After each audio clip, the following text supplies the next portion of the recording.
안녕하십니까. 외환전문역 2종 수출입 실무 정규 이론반입니다. 오늘은 첫 번째 시간이 되겠고요. 저는 여러분들과 함께 공부하게 된 손명옥이라고 합니다. 강의가 진행되는 동안 잘 부탁드리도록 하겠습니다. 자, 일단 오늘은 첫 번째 시간입니다. 그래서 간단하게 오리엔테이션 하고 강의 진행해 볼게요. 자, 첫 번째입니다. 우리 교재 아마 다들 준비는 하셨겠습니다만 이렇게 책 손에 잡히는 수출입 업무라는 교재입니다. 상당히 볼륨이 있는 책이고요. 이 책은 우리 수출입 실무를 준비하시는 여러분들에게는 바이블 같은 존재다라고 보시면 되겠습니다. 뭐 종교를 불문하고 상당히 훌륭한 책이다라는 평가를 받는 성경처럼 여러분들이 꼭 옆에 이렇게 항상 같이 여러분들과 함께 하셨으면 좋겠습니다. 뭐 예를 들어 시험 공부를 하시는데 궁금한 점이 있다. 그러면 이 책에서 궁금증이 모두 다 해소가 되실 거라는 것 믿어 의심치 않고요. 상당히 좋은 책입니다. 내용이 아주 훌륭하다. 뭐 이렇게 평가 내리고 싶습니다. 자, 그리고 두 번째는 강의의 진행 방식이 되겠습니다. 일단 저는 강의를요 이렇게 할 겁니다. 판서를 통해서 칠판에 노트를 하면서 강의를 진행을 할 거고요. 그리고 나면 일단 설명이 마쳐지면 여러분들과 함께 금방 우리 소개드렸던 교재에 언더라인을 한다거나 체크를 하는 시간을 갖도록 하겠습니다. 볼륨이 있는 책이다 보니 그리고 훌륭한 책이다 보니 이 내용들을 다 여러분들이 리딩하시고 다 학습은 하셔야 됩니다만 그럼에도 불구하고 일단 선택과 집중이라는 것이 필요한 여러분들에게 조금 뭐랄까요, 가지를 쳐주는 개념이다라고 보시면 될 것 같습니다. 이 내용도 중요하지만 굳이 살피지 않아도 되는 내용들 그리고 덧붙여서 조금 중요한 내용들을 체크를 부탁을 드릴 거예요. 그때 체크 하셔서 그 내용들은 꼭 반드시 여러분들이 숙지하셨으면 좋겠습니다. 자, 이제 본격적으로 강의 시작하도록 하겠습니다. 교재는 2페이지 펼쳐주시면 되겠고요. 무역과 수출입의 정의에 대해서 말씀드려 봅니다. 우리 수출입 거래에서 꼭 빠뜨리지 않고 나오는 문제 중에 하나가 되겠습니다. 무역의 정의 그리고 나아가 수출입의 정의에 대해서 여러분들께서 잘 알고 계시는지를 묻는 문제가 꼭 출제가 되거든요. 그 문제를 대비하여서 일단 무역과 수출입의 정의에 대해서 말씀드려 보도록 하겠습니다. 자, 첫 번째 무역입니다. 무역 노트 한번 해볼까요? 첫 번째 무역입니다. 무역은 여러분들 어떻게 정의할 수 있을까요? 무역이라는 건 뭐 굳이 영어로 옮기면 트레이드다 혹은 인터내셔널 트레이드다라고 이야기를 할 수 있을 것 같습니다. 자, 무역이라는 건 이렇게 정의 알고 가실게요. 수출과 수입이다라고 보시면 됩니다. 수출이다, 수입이다. 뭐 일상적으로 많이 사용하는 용어지요. 수출이라는 건 우리나라에서 뚝딱뚝딱 생산된 물품을 외국으로 판매하는 것을 말하고요. 그리고 수입이다라는 건 외국에서 생산된 물품을 우리나라로 사오는 거죠. 구매하는 것이다라고 볼 수 있겠습니다. 자, 어쨌든 지금부터 설명드릴 이 무역의 정의는요. 대외무역법의 규정의 내용이라는 걸 먼저 말씀드려 봅니다. 나아가 여러분들은 대외무역법이라는 법이 있습니다. 그 법의 규정의 내용에 따라서 무역과 그리고 나아가 수출과 수입의 정의를 반드시 알고 가셔야 되겠습니다. 자, 일단 무역은 수출과 수입이다. 이렇게 하면 너무 심심하죠. 그래서 대무역법상에서 규정하고 있는 수출과 수입이라는 요 용어 앞에 들어가는 객체에 대해서 한 3가지 정도 설명드려 보겠습니다. 자, 일단 첫 번째 물품입니다. 물품입니다. 그리고 용역이라는 거가 있습니다. 그리고 전자적 형태의 무채물이다라고 보시면 되겠습니다. 그래서 대외무역법상 무역의 정의는 이렇게 우리가 규정을 하고 있습니다. 물품, 용역, 전자적 형태의 무채물의 수출과 수입을 무역이다라고 규정을 하고 있습니다. 자, 이제 조금 더 요 객체에 대해서 설명을 덧붙여 보도록 할게요. 일단 첫 번째 물품입니다. 물품이라는 건 우리가 글쎄요 일상스럽게 제품이다, 상품이다, 혹은 물건이다라고 하는 뭐 각자 영역, 다양한 영역에서 선택이 되어지는 용어 중에 하나로 우리는 물품이라는 용어가 선택이 되어집니다. 어쨌든 우리 수업 시간에는요, 물품이라는 용어가 조금 더 친숙하셨으면 좋겠습니다. 자, 물품 굳이 꼭 이렇게 옮겨야 되는 건 아닌데 영어로 옮기게 되면 굿즈라고 옮겨집니다. 물품이다 라고 보시면 되고요. 물품이라는 건 여러분들 주변 이렇게 삥 둘러서 살펴보셨을 때 눈에 보이는 많은 것들이 물품이다 라고 보시면 됩니다. 그래서 얘를 우리가 형체가 있다 그래서 유체물이다 라고 굳이 이렇게 한번 언급은 드려봅니다. 왜냐하면요, 뒤에 요게 등장을 하거든요. 그래서 구분을 짓기 위해서 간단하게 유체물이다라는 것 소개 한번 드려봅니다. 자, 물품입니다. 그리고 그 다음 두 번째는 용역이라는 건데요. 용역은 우리가 서비스다라고 옮겨지면 괜찮을 것 같습니다. 서비스 용역이다라고 보시면 되고요. 그런데 이 용역이라는 게 범위가 너무 광범위합니다. 그러다 보니 우리 대외무역법에서의 무역의 정의에 쓰이는 용역 앞에는요, 이러한 표현이 사용이 됩니다. 특정의 용역이다 라고 규정을 하고 있어요. 정확하게 규정의 내용은 그러합니다. 대외무역법 시행령에서 정하고 있는 특정의 용역이다 라고도 규정하고 있습니다만, 일단 짧게 너무 길게 학습하시기보다는 짧게 특정의 용역이다라고 보시면 됩니다. 특정이라는 건 특별히 정해놓은 몇 가지 용역의 카테고리가 있다라는 내용이 되겠고요. 용역 서비스는 그 범위가 너무 넓은데 몇 가지가 지정이 되어 있습니다. 간단하게 제가 몇 가지 한번 말씀드려보면 첫 번째 경영 상담업이라는 거가 있고요. 그리고 두 번째 법무 관련 서비스업이라는 거가 있고요. 회무, 세무업 이런 것들도 있습니다. 회계업, 회무업, 제가 회무업이라고 했나요? 회계업, 세무업 이런 것들도 있고요. 관광, 그리고 운수, 문화산업 이런 것들이 다양한 영역으로 서비스, 특정의 영역으로 지정이 되어 있습니다. 자, 일단 서비스라는 건 눈에 보이지 않습니다. 무체물이겠더라 라는 점도 덧붙여서 아시면 좋을 것 같습니다. 자, 서비스 그래도 한번 노트해 볼까요? 무체물입니다. 형체가 없는 없을 무자입니다. 무체물이고요. 자, 그리고 그 다음 세 번째가 바로 요겁니다. 전자적 형태의 무체물이다 라고 보시면 돼요. 전자적 형태의 무체물은 쉽게 말해서 소프트웨어다 라고 보시면 됩니다. 소프트웨어. 여러분들 프로그램 생각하셔도 괜찮을 것 같고요. 여러 가지 소프트웨어 많이들 사용을 하고 계시죠. 그러한 것들이다 라고 보시면 됩니다. 일단 그 형태 자체가 전자적인 형태고요. 눈에 보이지 않는 형체가 없는 그러한 형태다라고 보시면 됩니다. 소프트웨어뿐만 아니라 우리가 포함되는 것이 캐릭터, 그리고 애니메이션, 만화, 게임 이런 것들도 우리가 전자적 형태의 무체물의 카테고리에 포함을 시키고 있다라는 겁니다. 잘 아시는 것처럼 글쎄요, 게임 좋아하시는 분들은 우리나라 게임 상당히 잘 만들거든요. 그래서 그렇게 잘 만들어진 게임들을 수출도 하고 있습니다. 바로 전자적 형태의 무체물의 수출이다라고 정의할 수 있겠다라는 것까지 덧붙여서 말씀드려보고요. 그래서 정리 한번 드리면 대외무역법에서 규정하고 있는 무역이라는 건 물품, 특정의 용역, 그리고 전자적 형태의 무체물의 수출과 수입이다라는 정의 머릿속에 입력 부탁드리도록 하겠습니다. 자, 일단 이렇게 한번 봐주시고요. 체크 한번 하실까요?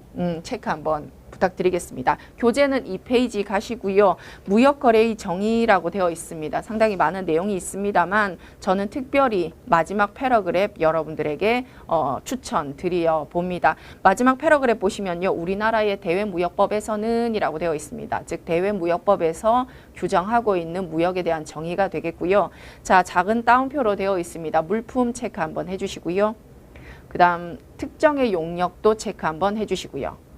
그리고 전자적 형태의 무체물 체크 한번 해주시겠습니다. 즉 이렇듯 대외무역법에서 규정하고 있는 무역의 객체에는 물품과 특정의 용역과 전자적 형태의 무체물이 있다라는 겁니다. 이러한 것들의 수출입을, 즉 수출과 수입을 무역이라고 규정을 하고 있습니다. 자, 이렇게 입력해 주시고요. 3페이지에는요. 우리가 물품에 대해서는 특별하게 설명할 부분은 없습니다.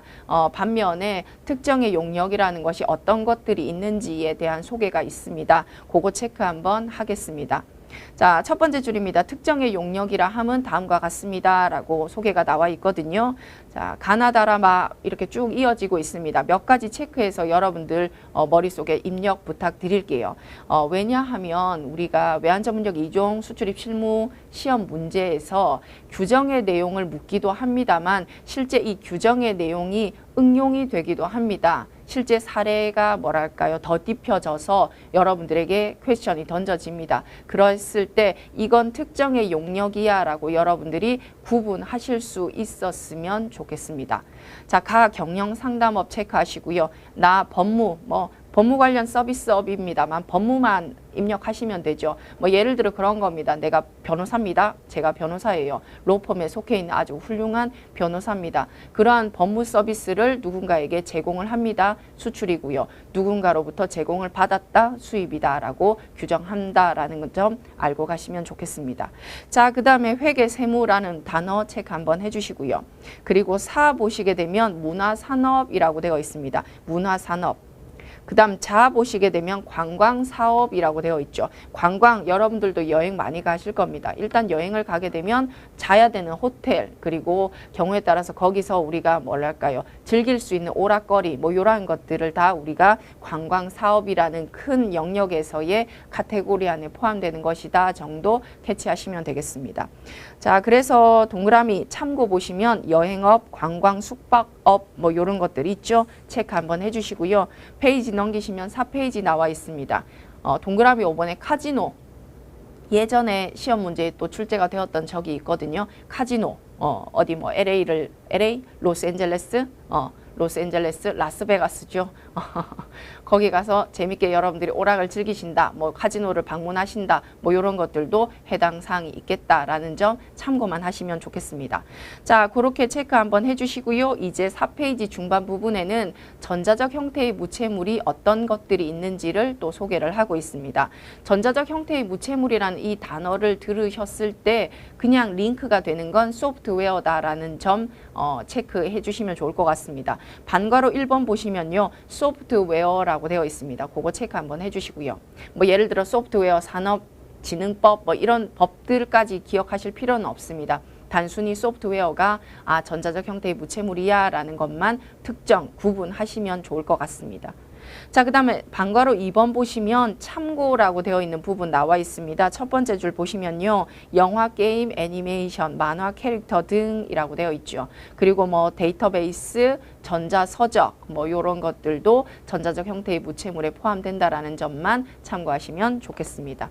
자, 이렇게 하시면 무역의 정의 끝나는 겁니다. 어렵지 않으시죠? 자, 일단 이렇게 한번 봐주시고요. 5페이지 보시게 되면 플러스가 나와 있습니다. 우리 교재에는요. 일단 본문에 텍스트가 있기도 하고요. 이렇듯 지금 5페이지에 나와 있는 것처럼 플러스라는 코너 혹은 뱅킹 팁스라는 별도의 코너가 있습니다. 실제 어찌 보면 사례가 될 수도 있죠. 케이스 스터디가 될 수도 있고요. 그 외에 즉 본문의 내용과는 조금 어찌 보면 완전 링크는 아니지만 곁가지처럼 여러분들에게 소개하고 있는 이러한 부분들이 있습니다. 이러한 것들 한번 읽어주시면은 실제 시험장에서 덜 당황하실 것 같다라는 생각이 듭니다. 참고로 지금 5페이지에 나와 있는 대외 거래의 체계의 경우는 일전에 시험 문제에 출제가 되었던 또 경험이 있는 페이지다라는 것도 참고하시면 좋겠습니다. 자, 일단 경상거래와 투자 및 자본거래를 여러분들이 구분할 수 있느냐 이런 것들을 간단하게 체크하는 문제에 출제가 됐었습니다. 참고만 하시면 되겠고요. 페이지 넘기도록 하겠습니다. 자, 6페이지입니다. 수출입 거래의 정의라고 되어 있습니다. 바로 직전까지는 무역에 대한 정의를 살펴드렸고요. 이제는 수출과 수입의 정의에 대해서 설명을 드려보도록 하겠습니다. 아무래도 무역이라는 큰 정의보다는 조금 더 디테일하게 들어가다 보니 항목들이 조금 더 있기는 하지만 내용이 막 또 어렵지는 않습니다. 제가 몇 가지 키워드 그리고 화살표를 말씀을 드릴 거예요. 그런 화살표의 방향만 여러분들이 인지하시고 기억하신다면 어렵지 않게 대외무역법상의 수출과 수입의 정의를 흡수하시게 될 겁니다. 자, 6페이지 일단 페이지 펼쳐두시고요. 수출에 대해서 말씀드리겠습니다. 수출입니다. 자, 수출과 수입은 서로 화살표의 방향이 뒤바뀌어지는 정반대로 진행이 되는 것이기 때문에 주로 수출의 정의만 똑똑히 기억을 하신다면 수입의 정의 역시나 어렵지 않게 흡수가 되실 거라는 것 먼저 말씀을 드리고요. 일단 수출입니다. 수출. 자, 수출의 정의는요. 일단 1번 그리고 2번 3번 이렇게 번호 넘버링부터 하고 시작해 보도록 할게요. 자, 1번입니다. 내용이 규정의 내용이다 보니 조금 부담스럽게 느껴지실 수도 있겠습니다만 일단 설명을 위해서 한번 제가 노트는 해볼게요. 매매, 교환, 임대차, 사용, 대차, 증여 등을 원인으로라고 되어 있습니다. 상당히 길다, 그쵸? 이걸 여러분들이 다 기억하실 필요는 없습니다. 지금부터 이제 기억하셔야 되는 거 제가 한번 적어 볼게요. 국내에서 외국으로 물품의 이동이 있는 겁니다. 물품의 이동. 뭐 나아가 매도하는 것, 뭐 요 정도 한번 설명을 드려보도록 하겠습니다. 자, 매매, 교환, 임대차, 사용대차, 증여 등을 원인으로 국내에서, 여기가 중요합니다. 국내에서 외국으로 물품의 이동이 있는 겁니다. 물품의 이동이 있는 것.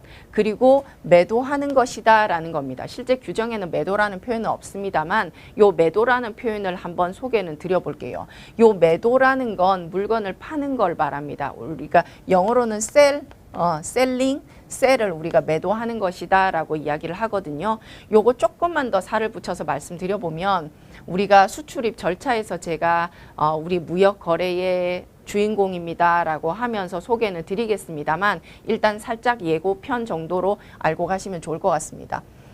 우리가 매매 계약이다 라고 해서요, 요렇게 사용하는 당사자들이 등장을 합니다. 매도인, 매수인. 아마 우리 여러분들 글쎄요, 수출거래, 수입거래, 그래서 수출업자 혹은 수입업자라는 용어는 많이 친숙하실 것 같고요. 특별히 그럼에도 불구하고 우리 무역 시간에는 실제 수출상, 수입상이라는 용어도 선택이 됩니다만 매도인, 매수인이라는 용어가 조금 더 많이 보편적으로 널리 사용이 되고 있습니다. 자, 매도인, 매수인, 요 매자가요, 팔매자, 살매자, 그래서 매매 계약이다 라고 이야기를 할 때 매매가 되겠고요. 매도인이다 그러면 얘는 한자어입니다. 인도할 때 도자를 써요. 건넬 도자를 사용을 합니다. 즉 물품을 주는 사람이야. 그리고 매수인할 때 이 숫자는 인수라는 뜻입니다. 물품을 받는 사람입니다 라는 표현인데요. 영어로 한번 적어보도록 하겠습니다. 영어가 경우에 따라서는 한자어보다는 조금 더 이해가 괜찮을 때도 있지요. 자, 매도인은 우리가 셀러라고 합니다. 물품을 판매하는 사람. 그래서 아마 여러분들이 뭐 판매자, 판매업자라고 해석도 가능하시겠습니다만 가급적이면 매도인이라고 써주시면 좋을 것 같고요. 그리고 바이어, 매수인이다 라고 규정을 하고 있습니다. 바이어, 뭐 흔히 우리가 드라마에서도 바이어랑 미팅이 있잖아, 뭐 이렇게 이야기할 때 그 바이어가 되겠습니다. 자, 어쨌든 요 매도인 할 때 요 매도 하는 것을 이야기를 하는 겁니다. 판매하는 것이다 라고 보시면 돼요. 자, 일단 근데 요 정의를 기억을 하시는 부분이요, 특별히 국내에서 외국으로라는 요 물품의 이동만 집중해서 봐주시면 좋을 것 같고요. 그럼에도 불구하고 그러면 왜 첫 번째 줄은 노트를 하셨는가요? 라고 저한테 질문을 하신다면 그거 하나 설명을 드리려고요. 일단은 국내에서 외국으로 물품의 이동이 있는데요. 일반적인 매매의 형태뿐만 아니라 증여와 같은 경우도 국내에서 외국으로 물품의 이동이 있을 때 이건 수출입니다 라고 규정을 하고 있습니다. 다시요. 매매 거래처럼 돈을 받는, 즉 물품의 이동과 함께 외국으로부터 달러를 이렇게 수령하는, 영수하는 거래도 있습니다만 증여와 같이, 증여 잘 아시는 것처럼 반대급부 없이 내가 그냥 주는 거예요. 그러한 공급의 경우도 우리가 수출이다라고 이야기를 한다라는 겁니다. 그래서 우리가 수출의 정의 첫 번째, 국내에서 외국으로 물품의 이동이 있는 이 거래에는요, 특별히 요거 하나 덧붙여서 알고 가실게요. 유무상 거래를 모두 다 포함을 한다라는 겁니다. 유상 거래뿐만 아니라 무상 거래도 해당 사항이 있다 정도 알고 가시면 좋을 것 같습니다. 유상거래, 무상거래입니다. 뒤에 이어서 요거랑 또 다른 개념이 등장을 하거든요. 그거랑 구분 지어서 여러분들이 흡수하시면 괜찮을 것 같습니다. 자, 어쨌든 국내에서 외국으로 물품의 이동이 있습니다. 이건 수출입니다. 라고 보시면 돼요. 그러면 수입의 정의는 어떻게 될까요? 똑같습니다. 매매교환, 임대차, 사용대차, 증여 등을 원인으로 외국에서 국내로 물품의 이동이 있으면 이건 수입이다라고 정의를 내립니다. 어렵지 않으시죠? 자, 어쨌든 중요한 건 국내에서 외국이다라는 점 입력해 주시면 좋겠고요. 자, 그 다음에 1번 정의해 보시면 괄호가 이렇게 만들어져 있습니다. 괄호. 뭐 내용이 쭉 장황하게 길어집니다만 몇 가지 키워드만 적어 드릴게요. 여러분들은 요것만 기억하시면 좋을 것 같습니다. 외국이라는 단어가 나오고요. 선박이라는 단어가 나오고요. 체포라는 단어가 나옵니다. 그리고 매도라는 단어가 등장을 합니다. 요렇게만 기억하시면 돼요. 즉 외국에서 우리나라 선박으로요. 체포, 물론 체포, 너를 체포하겠다 할 때 그 체자는 이 체자가 아니죠. 체포는 채취할 때 채와요. 포획할 때 획자, 포자를 요렇게 제가 만들어 본 겁니다. 체포, 매도하는 겁니다. 매도, 파는 거를 말하죠. 자, 다시요. 외국에서요. 우리나라 선박으로 뭐 원형어선 생각하시면 어렵지 않게 이해 괜찮으실 것 같습니다. 즉 어쨌든 외국에서 우리나라 선박으로 채취한 광물, 포획한 수산물을 매도하는 것도 수출이다라고 보시면 됩니다. 예를 들어 원형어선으로 참치를 잡았어요. 그 참치 판매합니다. 매도합니다. 수출하였구나라고 규정할 수 있다라는 겁니다. 요렇게만 보시면 되겠습니다. 자, 체포, 채취, 광물, 포획, 수산물이다라는 내용 한번 알고 가시면 좋겠고요. 자, 두 번째 정의 말씀드려 봅니다. 두 번째 정의도 요 키워드들만 알면 좋을 것 같습니다. 보세 판매장이라는 거가 나오고요. 그 다음에 외국인이라는 당사자가 등장을 하고요. 그리고 매도라는 단어가 등장을 합니다. 공통적인 단어 매도가 들어가죠. 파는 겁니다. 자, 보세 판매장이라는 단어가 있습니다. 왠지 조금 난해하고 왠지 조금 어려운 용어 같게 느껴지실 것도 같습니다. 그러면 요렇게 한번 옮겨 볼게요. 면세점이다 그러면 어떻습니까? 여러분들에게 조금 더 친숙하게 다가갈 것 같다라는 생각이 듭니다. 자, 면세점입니다. 뭐 해외여행 가실 때 공항 상당히 일찍 가시죠. 뭐 여러 가지 뭐 입국 절차, 출국 절차죠. 이미그레이션 뭐 어쨌든 출국 절차 기타 뭐 이것저것 하시는데 시간이 상당히 오래 소요가 됩니다. 그와 함께 면세점에서의 쇼핑도 내가 놓칠 수 없다 하시는 분들은 또 일찌감치 공항을 가시죠. 자, 어쨌든 이러한 면세점에서요. 외국인에게 우리나라에서 생산한 물품을요. 매도하는 것도 수출입니다. 라고 정의를 하고 있습니다. 요 정도 알고 가시면 되겠습니다. 자, 이제 세 번째입니다. 세 번째는요. 외국에서 요렇게만 알고 가시면 되겠고요. 외국에서 외국으로 물품의 이동과 함께 인도가 행해지고 매도가 되는 뭐 요렇게 한번 단어를 선택을 해볼까요? 자, 일단 외국에서 외국으로 물품의 이동이 있습니다. 외국에서 외국으로 물품의 인도. 요 인도라는 용어 우리 또 뭐 글쎄요 한자어로 제가 설명도 드리겠습니다만 요렇게 한번 영어로 옮겨보면 어떨까 싶습니다. 딜리버리라는 용어입니다. 딜리버리라는 단어로 한번 옮겨볼게요. 딜리버리라는 단어를 보시게 되면 아 이거 배달이야 라고 여러분들이 이렇게 언뜻 먼저 생각이 드실 것 같습니다. 괜찮습니다. 배달입니다. 딜리버리 서비스 뭐 많은 다양한 영역에서의 딜리버리 서비스가 가능을 하죠. 어쨌든 이 딜리버리 배달이라고 해석이 되는 것이 우리 무역 시간에는 인도다라고 해석이 되어집니다. 딜리버리, 배달을 하는 겁니다. 물품을 판매하는 것, 나아가 매도하는 것이다까지도 보셔도 괜찮을 것 같습니다. 자, 일단 근데 외국에서 외국으로 물품의 이동이 있는데 이건 그림이 잘 안 그려져요 하시는 분들도 계실 것 같습니다만 그러면 사례를 제가 한번 말씀을 드려볼게요. 우리나라에서 우리나라 공장에서 물품이 생산이 이루어집니다. 그렇게 이루어진 물품이 외국으로 판매되는 건 어렵지 않게 수출이 수출이야라고 정의하실 거예요. 근데 여러 가지 사정상 뭐 여러 가지 뭐랄까요? 그 뭐 경제적인 비용들을 고려해서 우리나라에서 생산하는 것이 썩 합리적이지 못해라고 해서 중국이라거나 베트남이라거나 기타 동남아 쪽으로 공장을 이전하는 경우들도 있죠. 그랬을 때 중국이나 베트남으로 공장이 이전이 됩니다.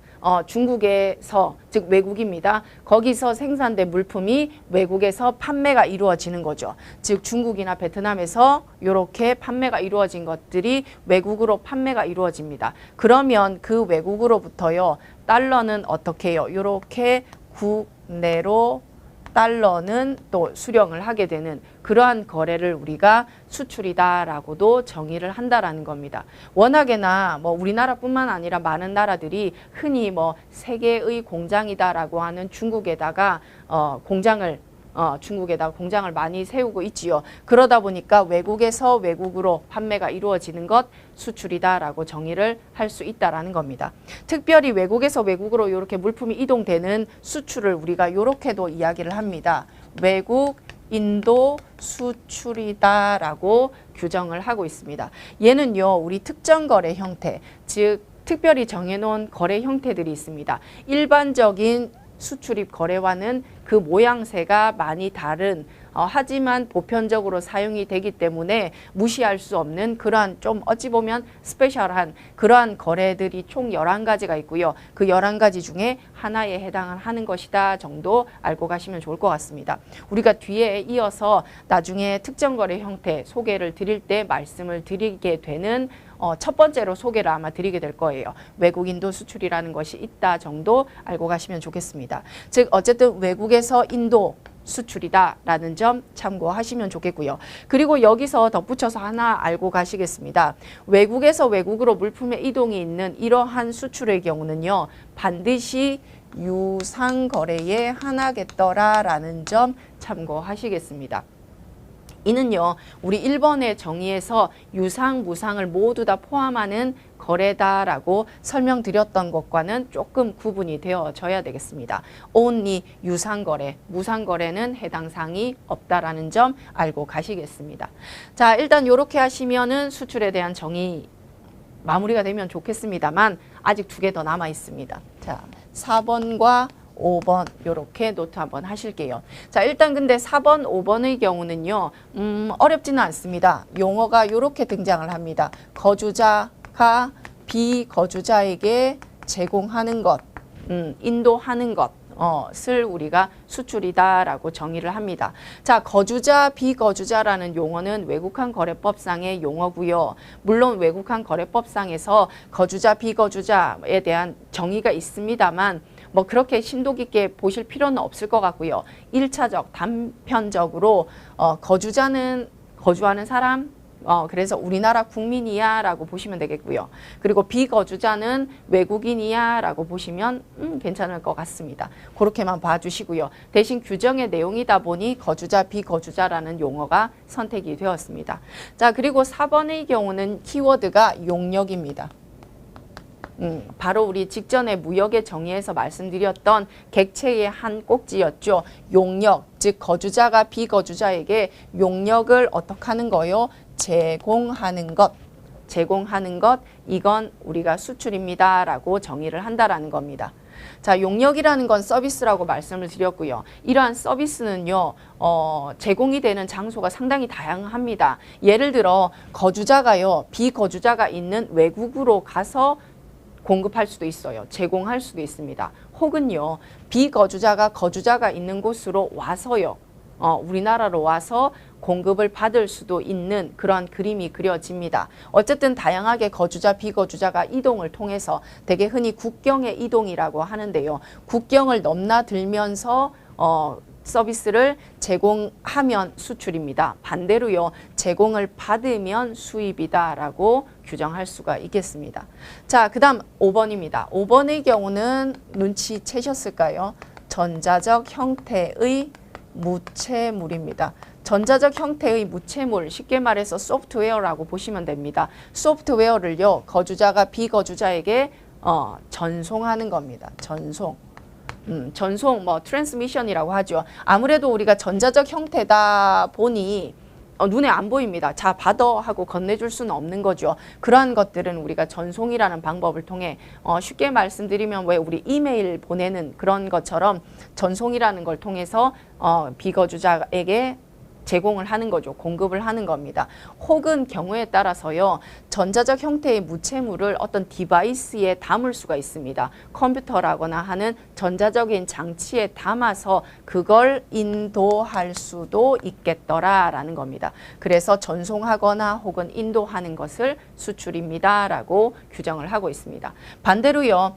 비거주자로부터 거주자가 전자적 형태의 무체물을 전송받거나 혹은 인수받으면 이건 수입이다라고 정의를 할 수 있다라는 겁니다.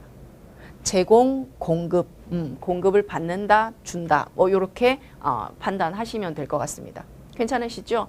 자, 이렇게 하시면 수출의 정의를 다 살펴드린 겁니다. 내용이 어찌 보면 조금 많을 수도 있습니다만 특징들이 몇 가지가 있어요. 키워드들이 이렇게 구분이 되기 때문에 어렵지 않게 흡수가 되실 거라는 것 기대를 한번 해보고요. 그리고 수입의 경우는 수출과는 요 화살표의 방향이 조금 다른 것이다 라고 보시면 됩니다. 일단 1번입니다. 1번. 매매교환, 임대차, 사용대차, 증여 등을 원인으로 국내에서 외국에 화살표가 진행이 되면 얘는 수출인 반면에 외국에서 국내로 화살표가 가면 얘는 수입이다라고 보시면 됩니다. 그럼 돼요. 자, 그 다음에 보세 판매장의 경우는 수입의 정의에 포함되지 않습니다. 다행이지요. 자, 3번입니다. 외국에서 외국으로 물품의 이동이 있습니다. 그리고 그 대가로 우리가 외화, 달러입니다. 달러를 지급을 하게 되는 그러한 형태를 우리가 수입이다라고 이야기를 합니다. 자, 참고로 이 수입의 경우는 외국에서 외국으로 물품의 인수가 있고 수입이 행해지기 때문에 외국 인도 수출과는 대별되는 구분이 되어지는 이러한 용어로 사용됩니다. 여기다가 적어볼까요? 외국 인수 수입이다라고 이야기를 합니다. 특정거래 형태 중에 하나겠고요. 첫 번째로 소개해드리는 외국인도 수출과 어떻게 보면 짝꿍이 되는 겁니다. 서로 어퍼짓, 서로 정반대의 그러한 개념이다라고 보시면 됩니다. 외국에서 물품을 인수하는 수입의 형태. 인도 수출은 수출하는 겁니다. 인수 수입은 수입을 하는 것이다. 그래서 외화를 영수했느냐, 수령했느냐, 혹은 지급했느냐, 그 차이가 있을 뿐입니다. 자, 그리고 4번, 5번은 같이 보시면 되죠. 거주자가 비거주자에게 이렇게 제공하거나 공급을 하거나 전송을 하면 수출입니다. 라고 하지만 비거주자로부터 거주자가 이렇게 공급을 받거나 전송을 받거나 인수를 받으면 수입이다. 라고 정의 내릴 수 있겠다라는 겁니다. 자, 이렇게 보시면은 정의 끝입니다. 체크해 보도록 할게요. 교재는 6페이지가 되겠습니다. 교재 6페이지 수출입 거래의 정의라고 되어 있거든요. 자, 일단 수출이라 함은이라고 되어 있습니다. 수출의 정의를 똑똑히 명확하게 잘 알고 계시면 수입의 정의는 뭐 어렵지 않으시죠. 자, 1번입니다. 매매교환, 임대차, 사용대차, 증여 등을 원인으로 국내 동그라미 하시고요. 외국 동그라미 하시고요. 즉 국내에서 외국으로 물품의 이동이 있으면 이건 수출입니다. 라고 정의를 하고 있습니다. 매매와 같은 유상거래뿐만 아니라 증여와 같은 무상거래도 포함을 합니다. 그래서 거기 1번에 언급은 되어 있지 않습니다만 유무상이라고 노트 한번 부탁드려 봅니다. 유무상 거래 라는 것 노트 한번 해주시고요. 그래서 여러분들이 예를 들어 해외 여행을 가신다 그러실 때 물건을 우리 나라에서 국내에서 외국으로 가지고 가시는 거죠. 예를 들어 그 나라 살고 있는 친구에게 준다 혹은 유학 중인 자녀에게 뭔가를 주겠다 해서 부모님이 뭘 이렇게 전달하시는 거 있죠. 그런 것도 어찌 보면 우리가 대외무역법상 수출이다라고 보시면 됩니다. 자, 그 다음 괄호 보십니다. 두 번째 줄이고요. 우리나라 선박입니다. 그리고 채취한 광물, 포획한 수산물입니다. 매도하는 것, 매도라는 것 역시나 수출이다라고 보시면 되겠습니다. 자, 2번입니다. 보세 판매장 체크 한번 해주시고요. 그 다음에 외국인에게 체크 한번 해주시고요. 물품 매도라는 부분 체크 한번 하십니다. 보세 판매장이라는 건 면세점이라고 노트 한번 하시면 조금 더 이해가 괜찮으시겠지요. 자, 3번입니다. 유상이라는 부분에 동그라미 한번 해주시겠습니다. 1번의 정의는 유무상 거래를 포함하지만 3번의 정의는 유상 거래에 한하겠습니다. 외국 동그라미 하시고요. 화살표 이렇게 이동 한번 부탁드리겠습니다. 물품을 인도하는 것입니다. 인도. 딜리버리라고 말씀을 드렸죠. 건네주는 겁니다. 자, 그리고 참고 보시게 되면 첫 번째, 두 번째 줄입니다. 외국 인도 수출이라는 단어가 있거든요. 그거 체크 한번, 언더라인 한번 부탁드리겠습니다. 외국 인도 수출, 외국에서 외국으로 물품의 이동이 있습니다. 반면 외화는요, 국내로 영수받는 그러한 형태가 되겠습니다. 외국 인도 수출 체크 한번 해주시고요. 중개무역도 나와 있습니다만 중개무역은 나중에 특정 거래 형태에서 그때 짜잔 하고 소개해 드리도록 하겠습니다. 자, 4번입니다. 거주자, 비거주자 동그라미 하시고요. 즉 거주자가 비거주자에게라고 화살표가 이렇게 비거주자로 향하면 되겠습니다. 세 번째 줄입니다. 특정의 용역을 제공하는 것 언더라인 한번 해주시고요. 자, 참고에 나와 있습니다. 즉 특정의 용역을 제공하는 방법에 대해서 가나다라 나와 있거든요. 일단 가보시면 용역의 국경을 넘은 이동에 의한 제공이라고 되어 있습니다. 즉 그러한 서비스 용역이 국경을 넘을 수 있습니다. 앞서 말씀드렸던 것처럼 거주자가 이동 혹은 비거주자가 이동을 통해서 그러한 용역을 제공받거나 제공받을 수 있다라는 점 참고하시면 좋겠습니다. 자, 5번입니다. 거주자, 비거주자 역시나 동그라미 한번 해주시고요. 거주자가 비거주자에게로 화살표 향하면 되겠습니다. 전자적 형태의 무채물입니다. 언더라인 한번 해주시고요. 두 번째 줄입니다. 전송이라는 용어 체크 한번 해주시고요. 그리고 세 번째 줄에 인도라는 부분 체크 한번 하시겠습니다. 자, 참고에 나와 있습니다. 첫 번째 줄 끝머리 보시게 되면요. 컴퓨터 등 정보 처리 능력을 가진 장치에 저장한 상태로 반출한 후에 인도하는 것. 이 역시나 우리가 전자적 형태의 무채물의 수출이다라고 보시면 되겠습니다. 자, 이렇게 보시면 수출의 정의 마무리가 됐고요. 이제 7페이지 수입의 정의 그래도 같이 체크 한번 해보도록 하겠습니다. 자, 수입의 정의입니다. 첫 번째 1번 매매교환, 임대차, 사용대차, 증여 등을 원인으로 외국 동그라미, 국내 동그라미. 외국에서 국내로 물품의 이동이 있는 것입니다. 유무상이라고 노트 한번 해주셔도 좋을 것 같습니다. 유무상. 자, 2번입니다. 유상 체크 한번 해주시고요. 외국 동그라미입니다. 물품을 인수하는 것 체크 한번 해주시고요. 참고 보시면 두 번째 줄 나와 있습니다. 작은 글씨 외국 인수 수입이라고 되어 있는 부분에 언더라인 한번 해주시겠습니다. 자, 3번입니다. 거주자, 비거주자 동그라미 한번 하시고요. 즉 거주자가 비거주자로부터 이렇게 받는 겁니다. 그래서 비거주자에게서요 화살표가 거주자에게로 향하도록 이렇게 한번 체크해 주시고요. 두 번째 줄 특정의 용역을 제공받는 것입니다. 역시나 참고 보시게 되면 용역의 제공 방법에 대해서 나와 있습니다. 국경을 넘는 이동 혹은 거주자가 외국에서 사용하는 거죠. 혹은 비거주자가 우리나라 국내로 와서 공급을 하는 그러한 형태 다양할 수 있겠습니다. 앞서 우리 소개드렸던 용역, 특정의 용역 몇 가지가 있었죠. 그러한 것들을 제공하는 데 있어서의 국경의 이동은 문제될 것 없습니다. 자, 4번입니다. 거주자, 비거주자 동그라미 하시고요. 역시나 비거주자로부터 화살표가 거주자에게로 향하면 되겠습니다. 전자적 형태의 무채물입니다. 언더라인 해주시고요. 두 번째 줄입니다. 전송받거나 합니다. 전송을 받는 겁니다. 그리고 세 번째 줄 인수하는 것입니다. 받는 겁니다. 우리가 인도는 영어로 delivery라고 하고요. 인수라는 건 taking delivery라고 합니다. 이렇게 받는 거를 인수라고 이야기를 하고 있습니다. 자, 그리고 7페이지 하단에 보시게 되면 수출입 거래의 어찌 보면 혜택에 대한 소개가 간단하게 나와 있습니다. 아직 시험에 출제된 적은 제 기억에는 없는 것 같습니다만 일단 나와 있으니 간단하게 소개 조금만 드려볼게요.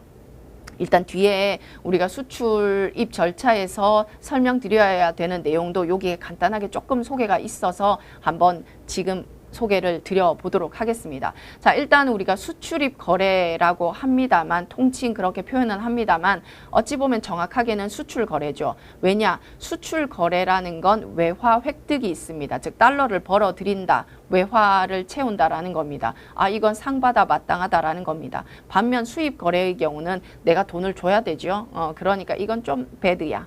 요렇게 판단을 해주시면 좋을 것 같고요. 어쨌든 흔히 무역상의 혜택이다라고 하지만 엄밀히 말하면 수출 거래를 통한 혜택이다라고 보시면 될 것 같습니다. 자, 우리나라는 글쎄요, 삼면이 바다에다가 선이 그어져 있습니다. 지리적으로 상당히 뭐랄까요, 부존 자원도 빈약하고 땅도 되게 영토도 좁죠.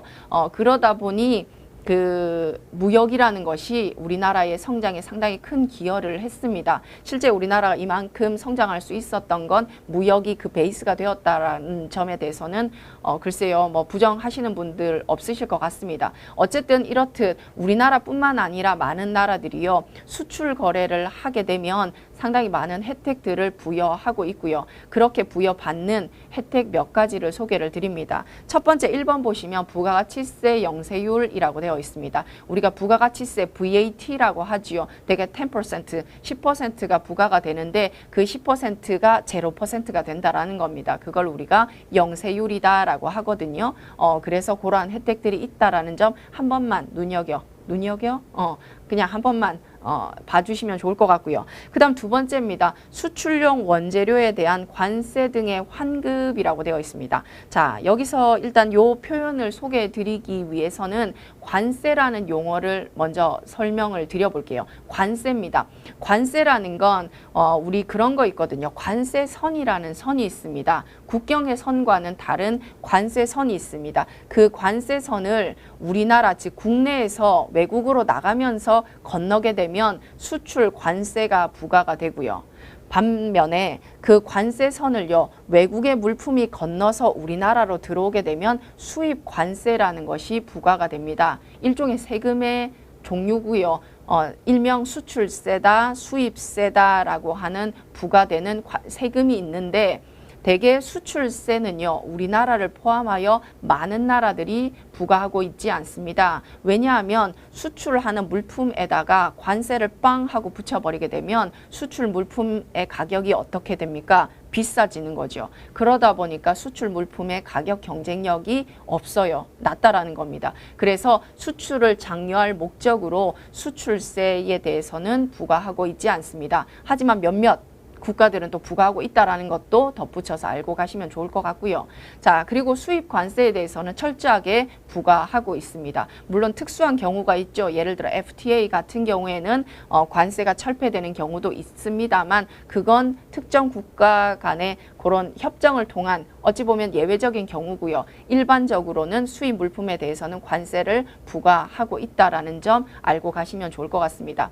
그래서 흔히 우리가 관세라고 할 때는요, 엄밀히 말하면 수출관세, 수입관세를 다 포함하는 개념이긴 합니다만 관세는 수입관세를 칭하는 것이야 라고 보시면 될 것 같습니다. 자, 일단 여기까지 설명드렸고요. 이제 설명드려 볼게요.